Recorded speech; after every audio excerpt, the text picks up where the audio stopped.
Police ने नफरतंगेज तकरीर पर बीजेपी के रुकन असम्बली मलून राजा सिंह के खिलाफ एक और मुकदमा दर्ज कर लिया।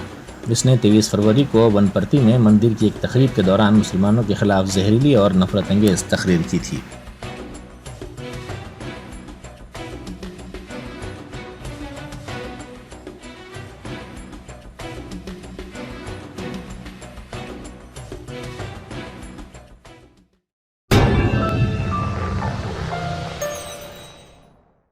Germanton super speciality hospital, doctor Mir Jawad Zar Khan, senior experienced orthopaedic surgeon, bone fracture, joint replacement, hip replacement और स्पाइन सर्जरी कामयाबी से अंजाम दे रहे हैं।